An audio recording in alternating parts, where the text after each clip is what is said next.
Assalamualaikum warahmatullahi wabarakatuh. Alhamdulillah wa syukru ala ni'matillah. La haula wa la quwata illa billah, amma ba'd. Apa kabar adik-adik semua? Semoga baik-baik saja. Di sini nanti kita akan belajar komponen listrik dan juga rangkaian listrik. Sebelumnya, mari kita bersyukur kehadirat Allah yang telah melimpahkan rahmat, hidayah, serta inayahnya sehingga kita tetap sehat dan tetap bisa belajar bersama.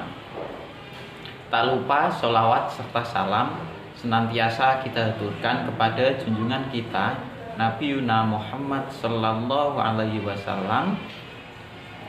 Kelak semoga kita diakui sebagai umatnya dan semoga kita mendapatkan syafaatnya, terutama syafaatul ummah di yaumil kiamah nanti. Sebelum saya mulai, saya akan memperkenalkan diri saya terlebih dahulu. Nama saya Garin Thabit Tauhid dari kelas 3 PGSD A7 Unisnu Jepara. Bagaimana adik-adik, sudah siap menerima? Masih semangat ya? Oke, langsung saja saya mulai. Saya mulai dari yang pertama, yaitu komponen listrik. Komponen listrik yang pertama yaitu sumber energi.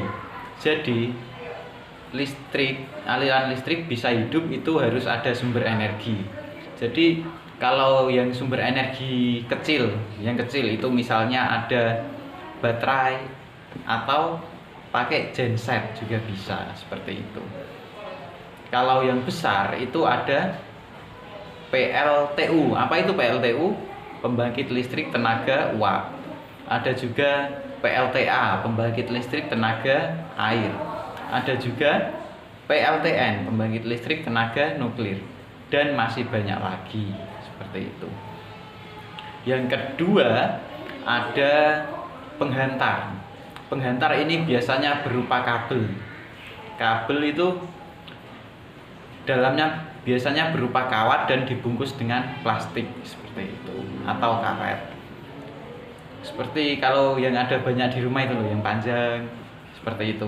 Atau di jalan biasanya ada tiangnya, di atas ada kabelnya, itu untuk menghantarkan arus listrik dari sumber energinya, misalkan dari PLTU, PLTN atau yang lainnya.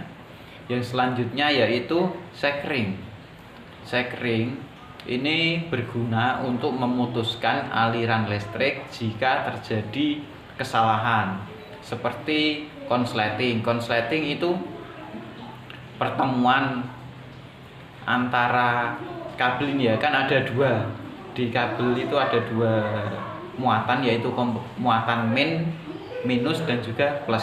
Jika muatan tersebut bergabung, nanti akan terjadi konsleting. Dan secara otomatis sekring nanti memutuskan aliran listrik. Atau kelebihan muatan, misalnya di rumah aliran listriknya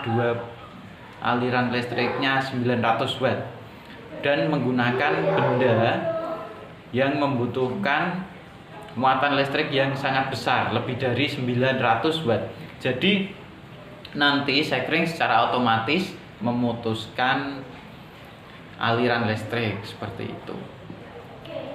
Yang keempat yaitu saklar.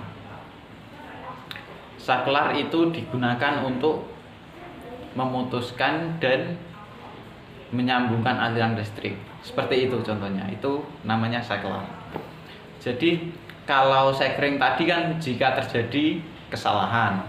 Kalau saklar ini memang jika digunakan, misalkan lampu, nanti menghidupkan lampu itu menggunakan saklar. Biasanya kalau di rumah itu yang ditaruh di tembok itu, jadi digunakan misalkan menghidupkan lampu atau yang lainnya, itu namanya saklar. Itu tadi adalah beberapa rangkaian listrik, komponen listrik, maaf. Dan selanjutnya yaitu rangkaian listrik. Rangkaian listrik dibagi menjadi dua.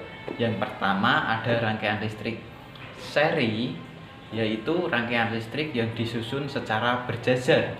Dan yang kedua yaitu rangkaian listrik paralel, yaitu rangkaian listrik yang disusun secara berderet.